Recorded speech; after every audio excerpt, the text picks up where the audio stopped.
Michael Van Pelt is President of Cardus, a public policy think tank in Hamilton, Ontario. He's with us today to help us think through the issues that matter to us in this federal election and help us sort through how our faith might intersect with our vote.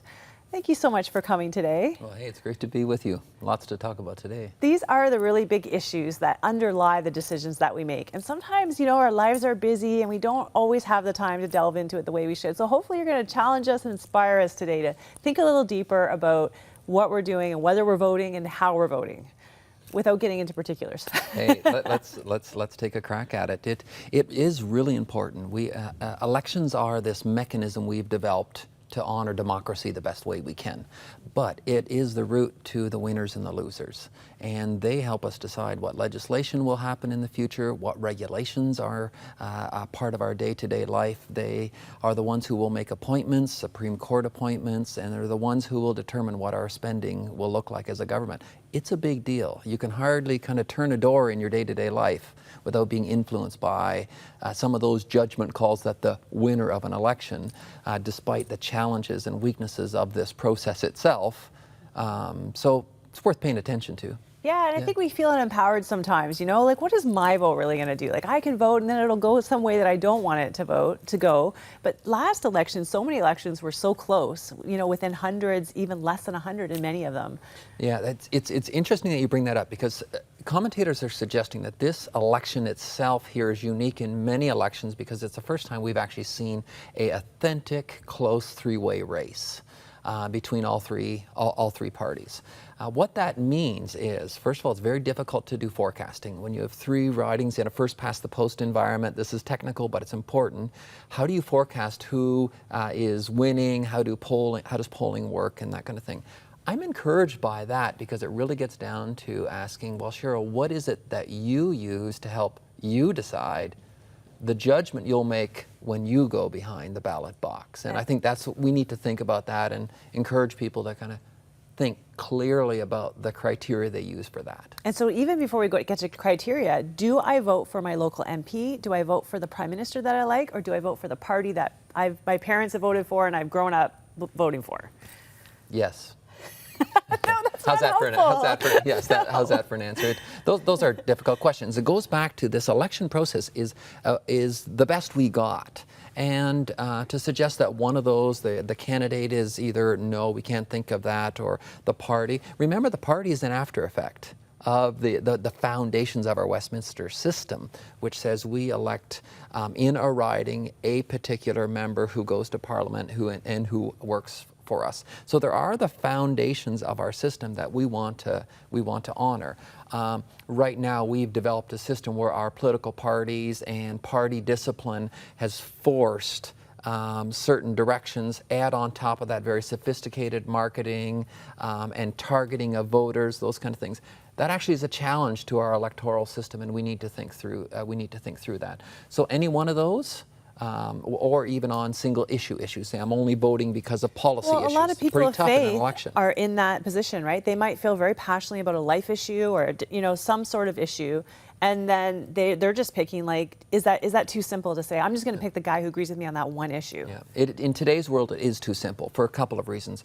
Number one, you have to look at election policy. It's important that we as citizens know election policy. But increasingly, I'm thinking you have to look through election policy. The simple reality is of the marketing aspects and the very branding focus in elections today. History is showing us that those policies that get talked about become very nuanced, let me say. Some may say they just don't get applied when we actually have a government. Yeah. So now the citizen needs to be even more intelligent on this, that we're not just looking at election policy as it's presented in a competitive environment. We need to look through election policy and tie in other aspects of who we know as the people, the political parties, their long-term history, and all of that kind of thing. And so that's tough to do because one of the main feeders of our information is the media. Yeah. And the media tends to, be kind of homogeneous in a mainstream sense. Like they tend to have a certain view in general, or certain publications that we may read have a certain view. So how do we delve through that and find out where truth is? So we work from a worldview, especially the Christian works from a worldview. Add these three kind of components: character, competence, and conviction. We don't want to be the U.S. kind of fight about, the gossip kind of world about character. But character is very important when it looks at the leadership and the kind of inner fortitude one needs to lead a country and not succumb to the temptations of power. Character is really important. Competence. We need people who actually know what they're doing. As Christians, we know that God rules over all of life, including very mundane things like economics and regulations, that kind of thing. We need competent people. And if someone's Christian and not competent, well, you better think twice about that. And then conviction. You need to think about, what is this person passionate about? Or what is this political party passionate? What's really important, what will animate them?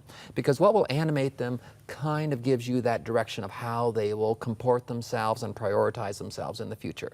So a little quick handy way to say, this is the criteria I'm going to use as, in this case, helping Christians decide. Think about character, think about competence. Remember that. A lot of us forget about that. Is this person actually really good at what he does, and will he honor God in the very tough and mundane decisions of day-to-day government? And then think about conviction. What really animates this person? Because that will tell their story. Then you can kind of get a sense of how they will judge and act and how they'll spend their time in the future. I know that's been helpful for me and many of my colleagues who kind of watch politics every single day and think about it. I think it might be useful just for the citizen who's saying, how do we deal with this stuff? And I think that is about thinking deeper, because sometimes, we just see somebody who says that they share our faith and we think that's good enough. And I was talking to somebody recently who works on Parliament Hill with MPs, and they said, sometimes there's somebody who shares your faith, but like you said, isn't competent or doesn't actually vote according to what we might assume would be under our faith umbrella. And then someone else who doesn't share our faith, who may actually vote on issues according to our faith. So it gets very, you really have to start digging in.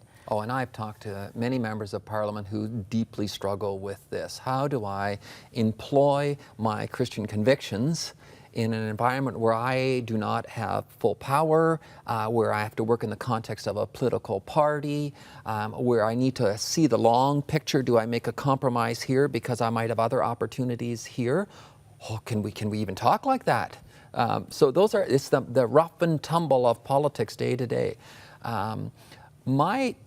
I encourage Canadians to be a little bit more generous toward those in political life. I've met hundreds and hundreds of politicians, and in the end, I think many of them are deeply committed to this country and are deeply committed to doing what is right. I think oftentimes the structure and the environment makes it very difficult to do that. And one way we can help is actually thinking clearly about that beautiful opportunity we have on, coming up in this election to have our voice. It's a beautiful privilege. Do you want to live in countries where you don't have that privilege? Imagine that. Yeah, I'm so passionate about getting people to vote. And, I've been in countries around the world where people literally are risking their life for that privilege. Yes. Yeah. And I don't know how to say enough to get people to do it. And I don't think it's that people don't care. I just think sometimes we see, like you said, politicians, they don't keep their word, or we get disappointed in the process, or we can't find anybody who lines up with all of our views. So then we don't know what to do. It's very complex, isn't it? I'll never forget post-apartheid in Africa when the elections opened up, and I still can see this image of lineups, thousands of feet of lineups of people who say, I want to vote. I am delighted to be able to have my say and do something in which I can honor the country that I'm a part of. We take it for granted. Imagine if we had those kind of lineups. Look at that picture, that image. I'll never forget it, because it says, this is really important, and when I do not take the time and effort, then I'm saying something about what I value. Yeah. If I want to be a little bit critical, be careful what you value, because it shows up. If you're not interested in even voting, it might say something about what you value. So I just let's go for it. Because they're tough calls. You only have a few options. Yeah, it's true. And those options are even complicated. Are you voting for the candidate? Are you voting for the party? Are you voting for the policy?